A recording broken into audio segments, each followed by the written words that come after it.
Mark chapter 16.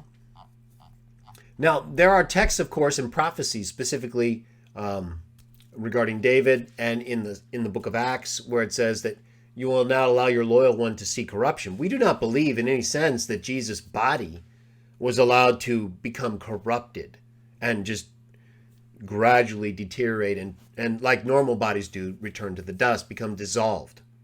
We'll see that terminology come up again later because it's an accurate description of what happens to us over time. But we don't believe that happened to Jesus. We believe his body was brought up. The question, though, even though I believe so far the account we read there in Matthew, that's the most specific toward his resurrection, right? It's not like someone like Paul speaking about Jesus' experience with him from heaven. There in that description, we're right at the tomb, right after the tomb, and they see Jesus. So you can understand where people might think, okay, well, he's been raised in the very body in which he died. Mark 16, verses 9 through 12. And I wouldn't see a problem with that at all, and I don't see a problem with that. The only problem with that would be, and is, if that's the first time you believe Jesus was brought to life. You'll see why in a moment. There's no problem, and in fact, it's entirely scriptural, as I mentioned earlier, by referencing the text as quoted in Acts, where according to the prophecies about the Messiah, you wouldn't allow his flesh to see corruption. We don't believe that happened. We believe that his body was not allowed to see corruption and offered in sacrifice to the Father, and that Jesus even used that body and appeared in it, as we're reading according to these texts, just like in Matthew 27 through 28, and where they recognized him and gave him proskuneo. That's not a problem, as we'll see in a moment further. Okay, so now some may say it may seem like a problem to some who believe that Jesus was raised in a spiritual body as a spirit. I believe that too, because that's, as we're going to read a little bit later, what the texts specifically teach. But we need consistency, right? We need to know that what other texts explicitly teach agrees with what other texts explicitly teach. Sometimes there may be cases where certain texts are not explicit, and so it's not as easy to resolve questions. But I think a person could cite the text we read from Matthew 27 and 28 and say, well, look, they're there at the tomb. His body's not there. The angel tells him he's been raised up.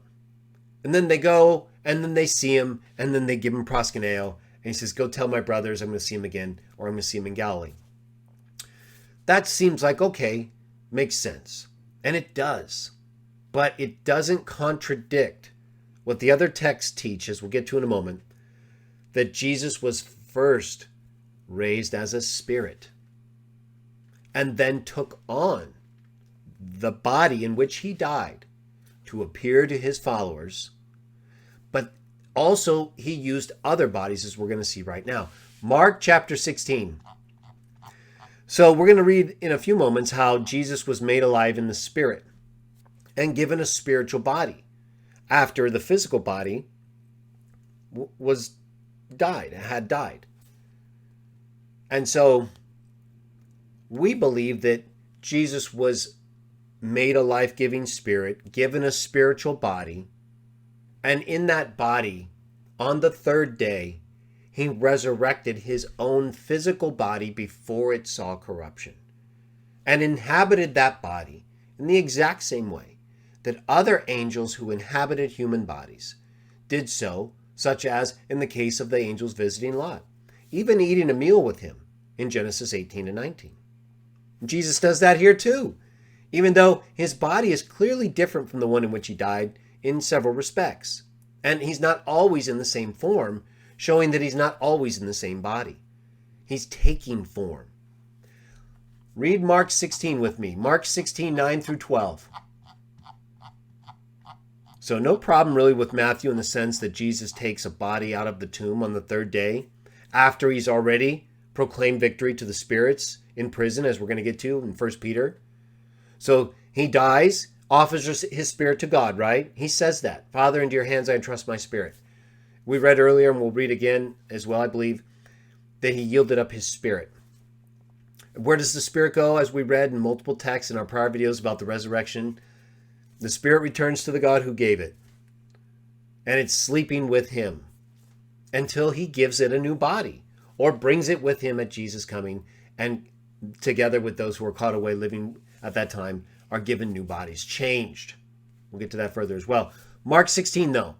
So I don't see a problem with that so far, that view that we'll get to specifically in text in a moment, about Jesus being made alive in the Spirit, preaching to the spirits in prison, and then on the third day, raising his body as a witness and as a sacrifice before it saw corruption. Mark 16, 9 through 12. After he rose early on the first day of the week, he appeared first to Mary Magdalene, from whom he had expelled 7 demons. She went and reported to those who had believed with him, who had been with him, as they were mourning and weeping. But they, when they heard he had come to life and had been viewed by her, did not believe. Moreover, after these things, he appeared, in another form to 2 of them walking along as they were going into the country. And then it says they came back, reported to the rest, did not believe. But it specifically states another form. And now let's go to an account where it's more descriptively detailed for us how he did so. What this other form appearing in was like for them. Luke 24. Excuse me. Let's start in Luke 24. So again, I am going to argue through our reading of these texts that the view of the resurrection body in which Jesus came or was brought to life was a spiritual body, that he was made alive as a spirit. His spirit was entrusted to God. Spirits have spiritual bodies. We just don't know enough about it to speak of it otherwise. Paul tries to, as you're going to see in a moment, and he does by comparisons. Talks about different kinds of bodies, the planets, suns, so glories and different things. So he's aware of the metaphysicality, but we don't have experience with it in ways that allow us to really state what they are beyond spirits who have a body that is consistent with them as spirits. But we are told certain things that spirits do not have, or that are not spirits. Let's get to Luke 24 first. We'll read verses 2 through 6. Excuse me. A little drink right there. Sometimes reading a long ways. But I gradually, my pace sets in and I can adjust. But always at the start, you kind of get your breathing and rhythm flowing. But it feels really good. All right, Luke 24, 2 through 6. But they found the stone rolled away from the memorial tomb.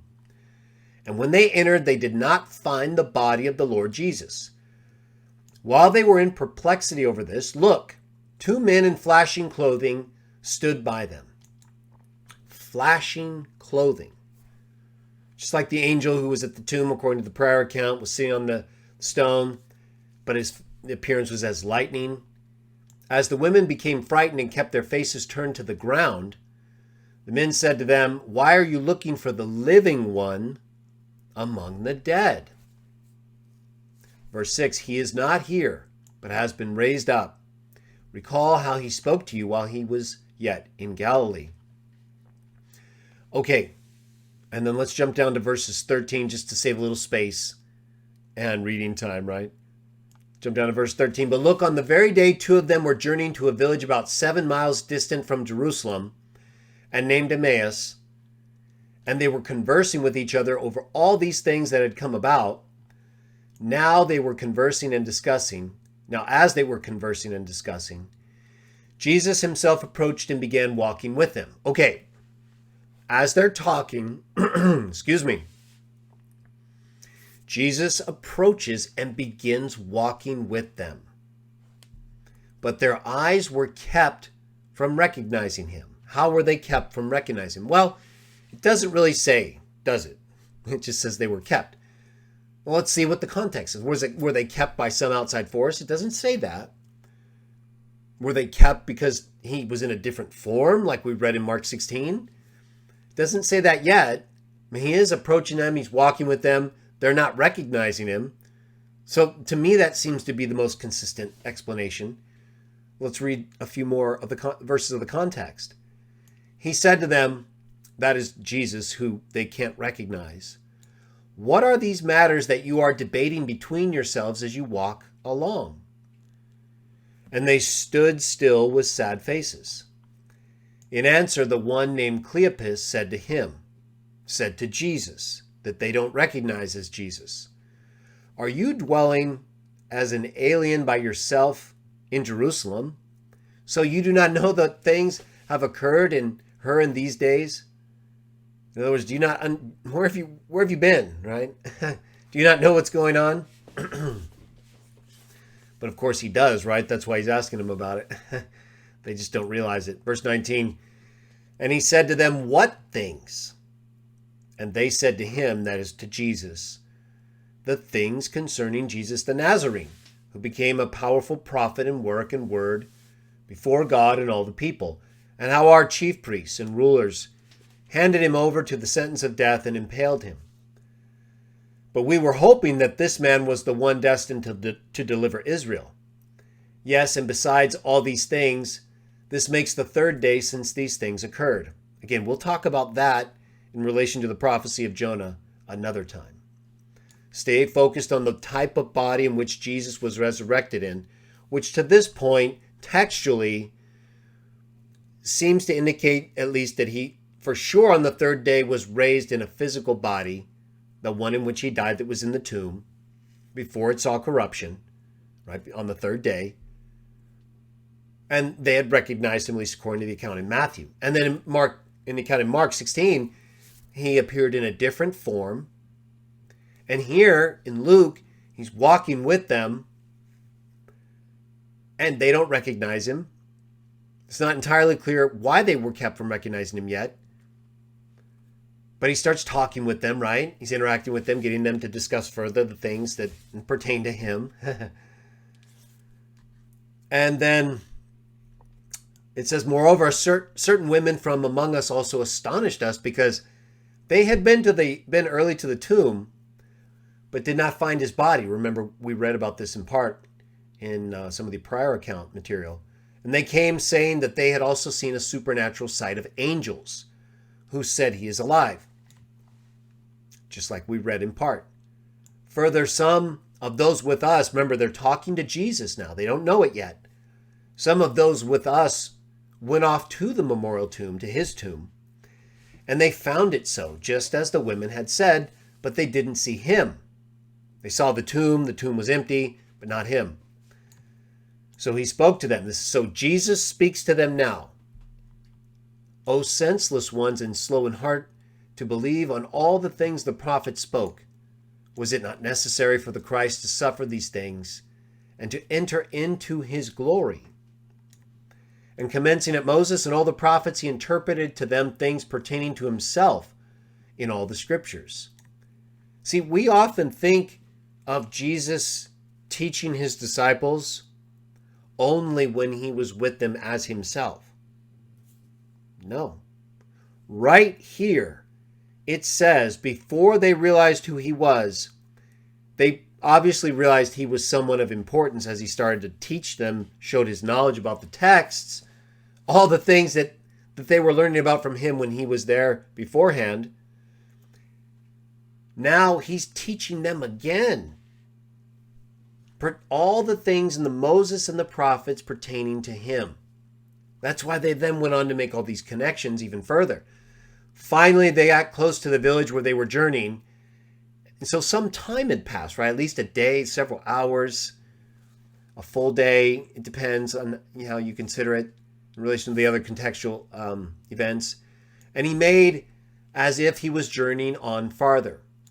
But they used pressure upon him, saying, "Stay with us, because it is toward evening and the day has already declined." Okay, so probably several hours.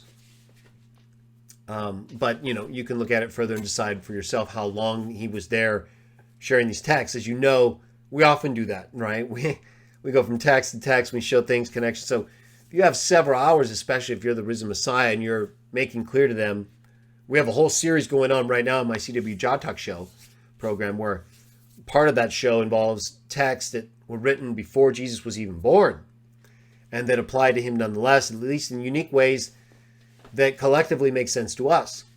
And so here he's doing that same thing. He's applying all these things from Moses and the prophets written well beforehand, showing them these connections between them and the Messiah. And then they want him to stay with them, given the time of day it is. And it says, with that he went in to stay with them. Verse 30.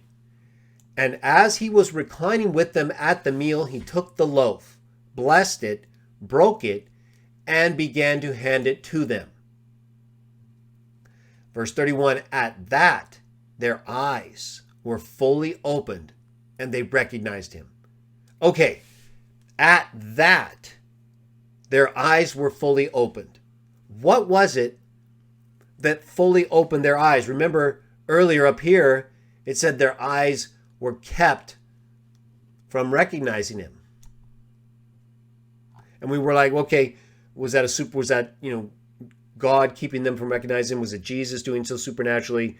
Or was his condition such that they couldn't recognize him? So obviously he was with them. He was walking with them, teaching them for several hours. They want him to stay with them. He goes inside after they invite him.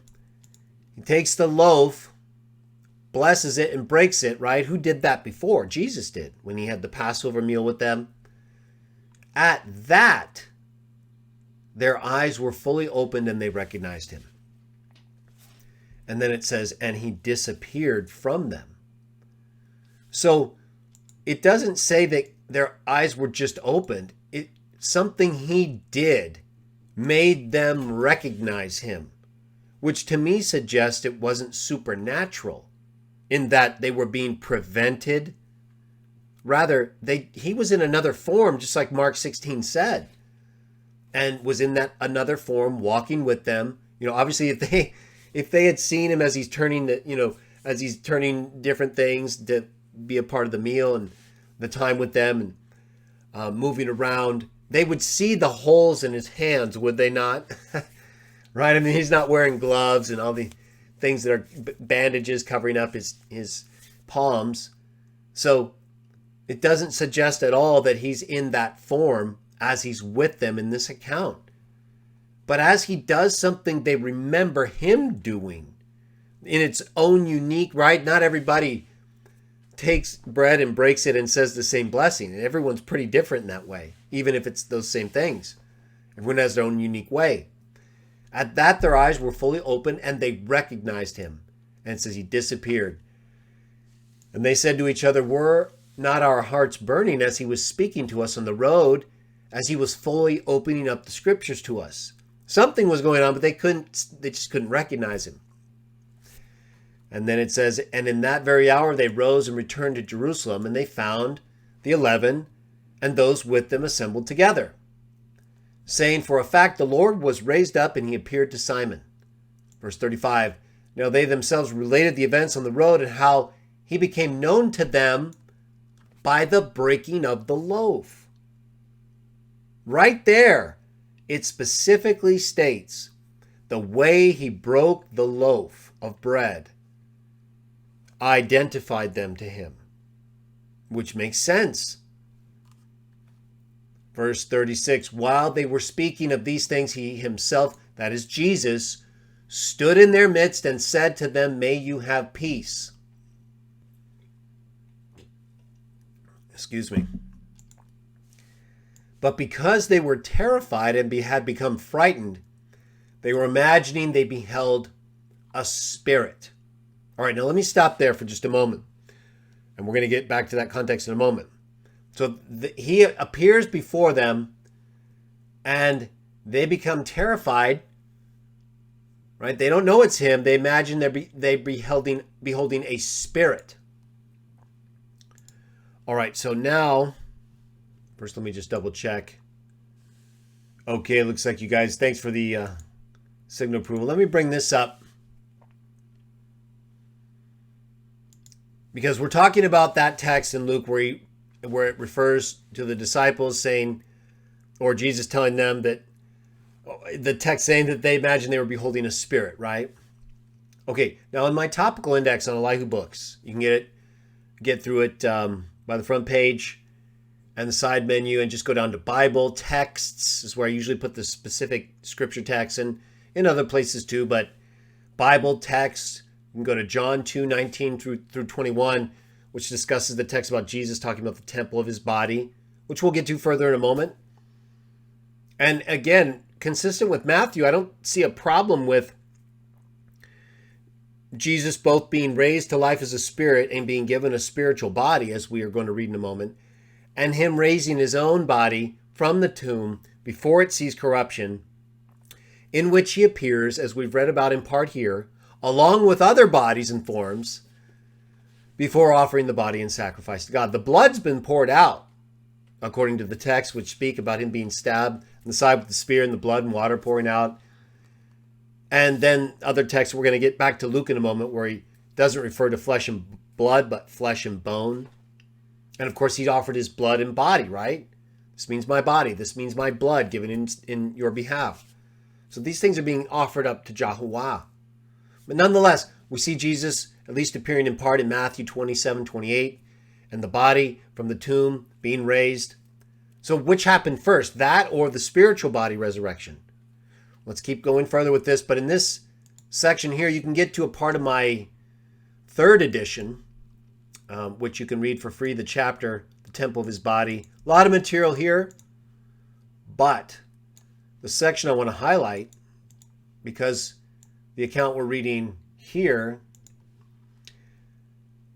refers to them becoming frightened because they thought they were beholding a spirit, right? So what does that mean? Well, Jesus goes on to talk about it a little bit more in a moment, but in this writing, I cite the occurrences of spirit in Luke 4:33. Now in the synagogue, there was a man with a spirit, an unclean demon.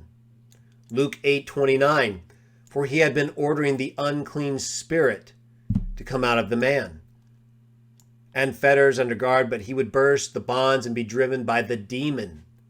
That's right. So the spirit in both of these texts is specifically linked to demon. And whereas we're going to get to in a moment, the kind of spirit that they're frightened of, that they think Jesus is, he denies being. And yet we know that he's described as a spirit, at least in the sense in which he's resurrected first by God, which we'll get to in a moment, but in the sense in which he's appearing to them, right, in this physical form. Why do they think he's a spirit? I'm going to argue because he appears out of nowhere, right? Not something commonly done. And they don't recognize him fully. And so he reassures them. We're going to get back to it. But first, Luke 9:39, and look, a spirit takes him and suddenly cries out, and it throws him into convulsions with foam, and it scarcely withdraws from him after bruising him. So some might say, well, yeah, Luke 4:33 and Luke 8:29 both link specifically demon, daimonion, with the kind of spirit being discussed. But that's not always the case. It's often understood, the context makes it plain, that spirit can refer to an evil spirit, right? Something to be frightened of. Something not unfamiliar to them at all, especially given, their involvement with Jesus and all the work they did. And the same thing you see here in Luke 9:42, demon, unclean spirit association. So, I wanted to point that out so you can read that on your own time. I'll put a link to the description below. There's a lot more information, but let's get back to the texts that we're going to consider.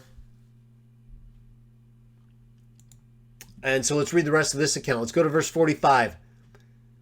They imagine they beheld a spirit. So Jesus says to them, why are you troubled?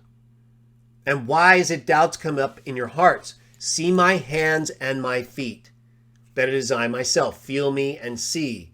Because a spirit does not have flesh and bones, just as you behold that I have. And he said this, and as he said this, he showed them his hands and his feet. But while they were still not believing for sheer joy and were wondering, he said to them, do you have something there to eat? And they handed him a piece of broiled fish. And he took it and ate it before their eyes. Okay, so he has a fully functioning body here. Is that the kind of body in which he died?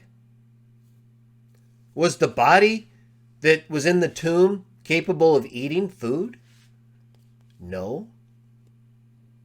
Well, you might say, yes, but he repaired it to the extent that he came to life in it, and so he could do what he wanted to do with it. Exactly. That's exactly what I'm arguing he did. Until he gives it in sacrifice to the Father, to whom he has not yet ascended. But he has given his blood. He doesn't refer to his body as containing blood. He's referring to his hands, right? So obviously if he still had blood, that would be pouring out, unless he just supernaturally congealed it in ways where, so the point is, the body is the same and it's not the same. We can all agree on that, right? It's got the marks, at least when he wants it. And the other times he didn't have that, right? He was with them for several hours, teaching them, showing them, eating with them, going in with them to have the meal, breaking the loaf, right? They would have seen his hands. Here he makes sure they see his hands. Right there he was concealing himself. But when he broke the loaf the same way he's always broken the loaf, and say, oh, okay, that's you. The one they've been telling us is up and about. And so here, he appears out of nowhere, and they're afraid and believe he's a spirit. Obviously, that would be a problem, right? They would be terrified, just like it says in the account. And so he refers to his hands and his feet, and that it's not a spirit that has those things, right? Because demons don't have that. Demons aren't running around unless they're possessing someone else who has that, right? They're thinking you appeared out of nowhere, right? This isn't just someone who was here with us and now is acting weird. You came out of nowhere, right? So that's why it's obviously a different reference and context, and they believe it's a spirit that came out of nowhere. Just like the angel came out of nowhere he may have been there when they got to the tomb. But my point is that he specifically refers to not being terrified and that he's not a spirit and that it's him. How's he going to identify himself as him if he's in a spiritual body? Right? Even the angel was such that they had to turn away, right? Remember, Mary had to turn away to the ground. And as we're going to get to in a moment, when he's really not using the body that he wants to, whether it's the one in which he died and that he raised on the third day, like he said, or another form that he takes, like the other texts say, that it's not the body in which he appeared to Paul, according to Acts 9. We know that because of the account and Galatians 1. And so the account here, consistent with the other text we just read from the work I did on the temple of his body chapter about the meaning of spirit in Luke, it contextually clearly appears to be referring to a spirit about whom they should be terrified, an evil demon spirit who just showed up out of nowhere. To assay that fear, he shows them his hands and feet, which they would recognize. And then it says, he goes on to eat. And this is the exact same thing that the angels who visited Lot did. Visited Abraham and Lot. And so they're capable of taking on forms that are fully functional. Or Jesus is capable of making the form in which he died and that's been dead for 3 days, right? So it's not in itself a usable form. Blood's not coming out of those open wounds. He's eating in it. So he's controlling that body. And then it goes on to say, he ate the food, and he now said to them, these are my words which I spoke to you while I was yet with you, that all the things written in the law of Moses and in the prophets and the Psalms about me must be fulfilled. Then he opened up their minds to fully grasp the meaning of the scriptures. And so, just like we read earlier, when he appeared to them in the form in which they didn't recognize him, but yet he showed them all these things, here he's again teaching them further. It says Moses, the prophets, and Psalms. And so this is giving us a further insight into the things happening in the body in which he's existing, which I believe is the same body in which he died.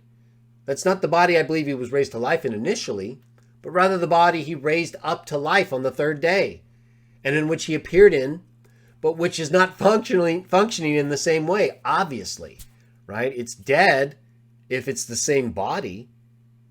And even if it's made alive, it has the marks of death in it that aren't acting the same way.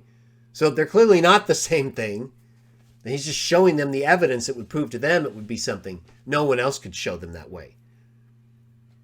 And yet he's still continuing to eat and do things that wouldn't be done by a person in that condition.